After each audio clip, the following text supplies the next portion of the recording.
Vamos acionar a repórter Amanda Tunes. Peço a sua atenção, entrevista exclusiva com Alexandre Correia, ex-marido da Ana Hickman, né? Neste enfoque de segurança pública policial sobre as denúncias, né? Que, enfim, estão todas sendo apuradas pela justiça. Então, 5h46, movimentando a sempre corajosa repórter Amanda Tunes. Boa tarde, Amanda. Ei, Renato, boa tarde para você também. A Itatiaia está aqui no Hotel Ouro Minas e hoje vamos trazer no Itatiaia Patrulha uma exclusiva de um assunto que vem desde novembro do ano passado ganhando repercussão nacional, já que envolve um casal famoso com denúncias de golpe financeiro, violência doméstica e também alienação parental. Estamos falando da apresentadora Ana Hickman e o ex-marido Alexandre Correia, ele que está aqui em BH e fala com exclusividade com Itatiaia sobre a denúncia contra ele. Alexandre, o que aconteceu, né? Para a gente começar esse nosso bate-papo, essa nossa entrevista, o que aconteceu naquele dia 11 de novembro em que a Ana registrou um boletim de ocorrência contra você? 11 de novembro, por volta de umas 14 horas, almoçávamos é uma cozinha muito grande, uma mesa de 6 lugares, eu, Ana e Alexandre em linha. Ana, Alexandre no meio e eu.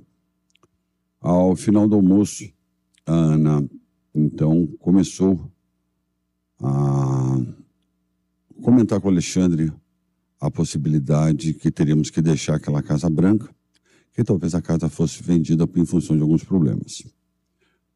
Então, meu filho iniciou um choro compulsivo, um choro que eu nunca tinha visto ele ter. Ele chorava compulsivamente. E aquilo foi me deixando muito consternado. Eu peguei, me ausentei e fui até o meu quarto, que ficava no andar de cima. A Ana também falando de bananeira bastante alterada. Eu então pedi que o Alexandre pegasse o iPad dele e fosse para a galeria, que ficaria a uns 70, 80 metros do local da cozinha. Posto isso, essa discussão se acalorou. Eu mencionei a Ana, falei, Ana, você fez ingestão de bebida alcoólica, você está bastante alterada, vamos deixar essa discussão para um outro momento. E aquilo foi ficando cada vez pior, cada vez pior, cada vez pior. Até que ela então saiu da cozinha e foi em direção à churrasqueira, que era uma linha, coisa de uns 20 metros, e começou a gritar que ia chamar a polícia. Nisso passou Valéria, Maria, cozinheira e copeira, e o Alexandre chorando muito, tentando acalmar o Alexandre, aquela confusão toda. A Ana foi falando, não, mas por que chamar a polícia? Não, a razão de se chamar a polícia, no que ela foi fechar a porta, ela fez uma força tremenda para fechar a porta, eu segurei a porta com o pé, o trinco, era um trinco de porta assim, então, assim ele abre, assim ele fecha, assim ele fecha, assim ele abre. Ela puxou a porta com o trinco e no que eu brequei, o trinco bateu na mão dela, aqui na interseção do cotovelo com o antebraço. Ela fechou o braço, ligou, e aí eu vi ela ligando para a polícia. Eu entrei em total desespero, subi para o meu quarto, liguei para o advogado pegou, vai embora daí que senão você vai ser preso. Eu lembro que você até chegou a dizer o seguinte, não, tô deitado aqui, tô em São Paulo, não vou nem acordar a Ana, são 1h da manhã, não vou acordá-la porque, sim, né, enfim... Por que você mentiu? E em algum momento você pensou assim, que você imaginou que aquilo não fosse ganhar repercussão, né? A partir do momento que você sai da sua casa. Isso. E brigas como essas, ela ameaçar chamar a polícia, algo do tipo, já aconteceram antes? Até que enfim, Amanda, alguém teve o bom senso que você está tendo agora, né? Eu não quis acreditar que a Ana Hickman ia fazer daquele falso episódio de agressão o maior escândalo da história das celebridades no país. Você sabia que a minha história é o maior escândalo já protagonizado por um casal de celebridades no país? Nós estamos há quase 5 meses na mídia.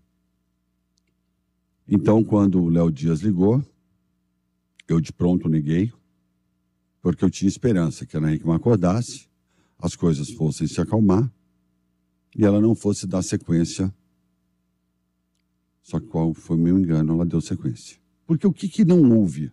Não houve agressão. Você não tem um olho roxo, você não tem uma escoriação, você não tem um corte, você não tem uma torção, você não tem um hematoma, você não tem nada. O exame que a Ana foi fazer na Santa Casa no dia constata uma lesão corporal por trauma. Uma lesão corporal leve por queda e não por trauma. E no dia ela não relatou agressão alguma. Mesmo porque Ela voltou para casa depois? Eu queria ela saber como é que foi a voltou para noite, a casa. madrugada, o dia Ela seguinte. voltou para casa.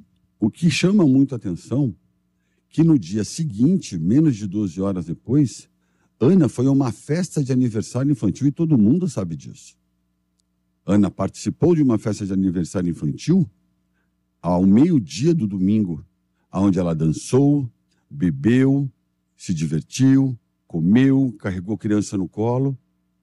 Então, Ana, traumatizada, amedrontada, acuada, tudo aquilo que ela atribui a ela de sequela dessa suposta agressão, incontáveis vezes, que ela repete isso incontáveis vezes, eu não sei de onde é que ela pôs aquilo naquele dia. Porque no dia seguinte, menos de 12 horas depois, ela estava em uma festa de aniversário, se divertindo e muito. E isso está no Instagram de sua irmã, Isabel Hickman. Queria saber sobre essa relação financeira de vocês. Qual é o problema real? Houve algum rombo em cima disso? O que você pode Vamos dizer? por partes. Sobre o apartamento. Esse imóvel que eu ocupo hoje, né, tomei posse dele no sábado, ele foi ocupado pela minha cunhada, minha ex-cunhada e sua família por 10 anos. Ela morava a título gratuito no local, né?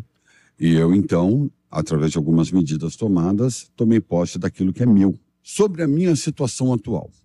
Ana Hickman, covardemente, ela tomou 3 atitudes, Amanda, o que prova toda a premeditação da situação. Ana Hickman tentou me prender 3 vezes. Primeira tentativa de prisão, uma agressão que não houve. Eu podia ter sido preso, não fui.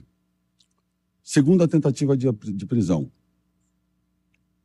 No dia 22 de novembro, ela e seus advogados peticionaram sobre a medida protetiva, alegando que eu andava armado e rondando a casa. Mentira, eu nunca tive arma de fogo. Em um terceiro momento, quando ela entrou com a medida protetiva, ela ingressou também com a medida protetiva atingindo as empresas, o que me impossibilitou de entrar nas empresas desde o dia 14 de novembro, desde o dia 22 de novembro de 2023. Portanto, eu estou sem acesso àquilo que me pertence, sem acesso à minha empresa, sem saber o que acontece no caixa da minha empresa, desde o dia 22 de novembro de 2023. Ouvimos Alexandre Correia, que hoje, às 8 horas da noite, vai estar com a Jerusa Drummond no podcast Jerusa Defende. Repórter Amanda Antunes. Olha, 5 horas e 54 minutos, né? O bom jornalismo policial tem que ser assim. A gente sempre ouve, né, os suspeitos aqui, por que não vai ouvir o Alexandre Correia? Não quer dizer que a gente está comprando o lado A ou o lado B. De maneira alguma, queremos a verdade que virá através da justiça. Então, hoje, 8 horas, quem quiser acompanhar, tem entrevista do Alexandre Correia, como a Amanda disse, no podcast da Jerusa Drummond, que sempre participa aqui do programa às sextas. É a nossa parceira, é minha irmã. Então, se você quiser, acompanhe o resto, né? A entrevista ao vivo, né, que vai ser às 8 horas da noite no YouTube. Bom, gente, e o espaço, obviamente, está aberto para Ana Hickman, né, caso ela queira também, né, dar o lado dela, né, dessa história. A gente, como sempre, ouve todo mundo, é o papel do jornalismo.